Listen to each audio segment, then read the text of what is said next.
Isa pa, Fran. Sige po. Kung may nagburong na magbibigay para hindi nabawasin sa church, pwede pa siyang mag-demand na kukuha sa church samantalang binigyan na. Hindi po. Hindi pwede kami mag-demand o sino man sa bawat isa sa atin. Kung ano po ang napag-isapan ng kalipunan para sa kabutihan ng nakakarami, yun po ang pagdidesisyon. Pero kahit siya po ang tagapagturo, hindi po kami pwedeng mag-demand. Hindi pwede mag-demand. Hindi po kami po pwedeng mag-demand. Kasi po, ang pera na ipon niyo dito ay pera ng lahat. Yun na nga Ang pera ng lahat ay dapat pag-usapan ng lahat. Dapat niyo po ito pag-usapan lahat dito. Yung officers lang ang magre-raise ng usapin. Brad, I remember kasi sa pasay mo kay Brother Bert during that traffic birthday, di ba? Nagkakaroon ng monthly expenses Di ba po, report. meron tayo noon. Yung ito, napunta sa ganito. Yung formal talaga computation. Wala pong karapatang kami mga preachers. Lalo na kung kami ay hindi Sa Pasay, Brad, nakalagay doon sa board eh. Ito, napunta sa ganito, may gagastos tayong ganito, di ba? Ang imus po meron nun, yearly. Kaya lang, before pandemic yon ginagawa. Tapos, during the pandemic, dahil wala naman tayo kung hindi na po nagawa yun. Pero, nakalista po yun. So, kung sino po ang gustong interesadong gusto makita to, anytime pwede pong ilabas to. Kasi according to Brother Nelson, hindi nga daw po pwede ilabas to. Hindi, pwede naman po kung ano yung mapag-uusapan. Pwede sa Pasay, na ilabas, amount lang. Kaya lang po, nagiging simula ng usapin at paghahangad ng ilan. Baka mamaya, pag nakita yung amount dito, mamaya, sister, meron ako, pwede say, kailangan ko ng gamot. Sister, magpunta. Lahat mauubos po yung Sa magiging situation po natin ngayon, since meron po sumasagot dahil hindi kaya ng kaha, may sumasagot po na mga members dun sa support para sa preacher. Mabubuwag din po yun, ano? Kung Nasa sakali inyo po po yun, kasi pag-uusap dito. or may basic pero bahala na po yung gusto mag-support, magdagdag dun sa preacher, mag-abot. Ganun po Basta ang ganun na lang po mangyayari doon. Sarili na yun. Sabi nga po, autonomy is the word. Ang Hindi po tayo pwedeng diktahan ng kahit sinong na nasa ibang management o sa ibang autonomy. Kunwari siya ay nandito sa ganitong panambahan. Hindi po nila pwedeng idikta yung kanilang ginagawa doon at gagawin natin dito. Hindi po. Malinaw po sa sinabi ko, pinakita ko sa inyo. Ay, ang mahirap dyan, pag nakita pati yung kaha na malaki, pwede ba tayong Project. mag-smart para ano? Ay, malaki naman pera ng simbahan. Hindi na iisip. Gumagawa kami ng paraan, magkapatid, para may maiwang kami kung kami man ay mamatay. Tungkad kayo, nag-iisa na lang uli ako. Paano yan? Hindi na pinarilintahan. Inanuhan na namin yung lahat na yan, pero ngayon kukunin ko nandyan lahat.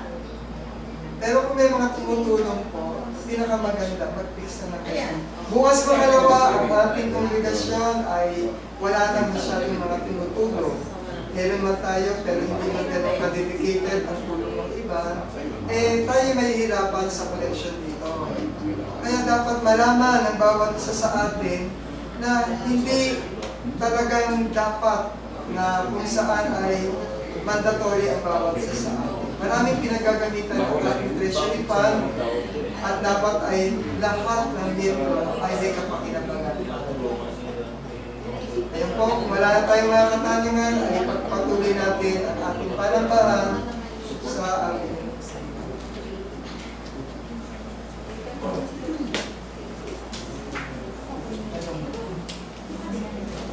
Maraming salamat po sa turo at aral na binahagi sa atin ng ating kapatid. At tayo papatuloy sa ating gawain sa pagputol-putol ng tinapay at pagkinang saro.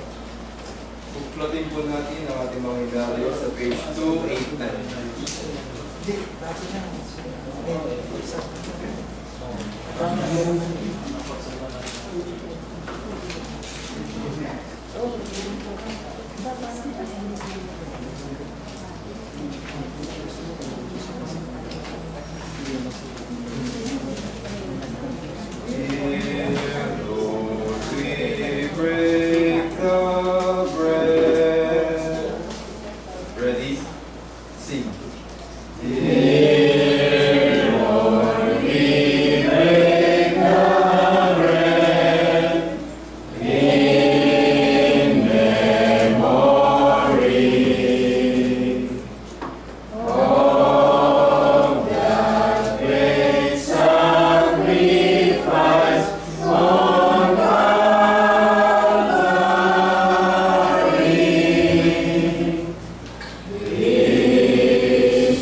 Good morning po sa inyo lahat. At maraming salamat po sa pagtuturo at sa aral po sa pamamagitan ng Biblia kay Brother Nelson. At dadako po tayo sa pinakasentro ng pagbibigay galang sa pag-aala sa kamatayan at muling pagkabuhay ng Panginoong Jesucristo. At bibigyan po natin ang konting kapahingan dito po na ako po yung magbabasa dito po sa aklat ng Marcos, dito po sa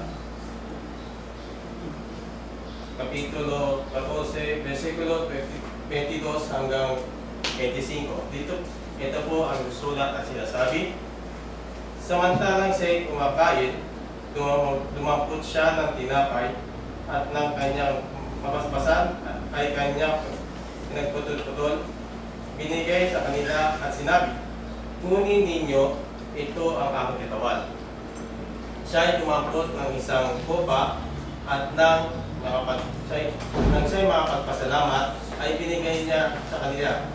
At mula roon, ininom siya ang lahat. At sinabi niya sa kanila, ito ang aking dugo ng tipan na nabubuhos para sa marami. Katotohanan sinasabi ko sa inyo na hindi na ako iinom mula sa bunga ng ubas hanggang sa araw na iyon na inumin kong panibago sa katayan ng Diyos.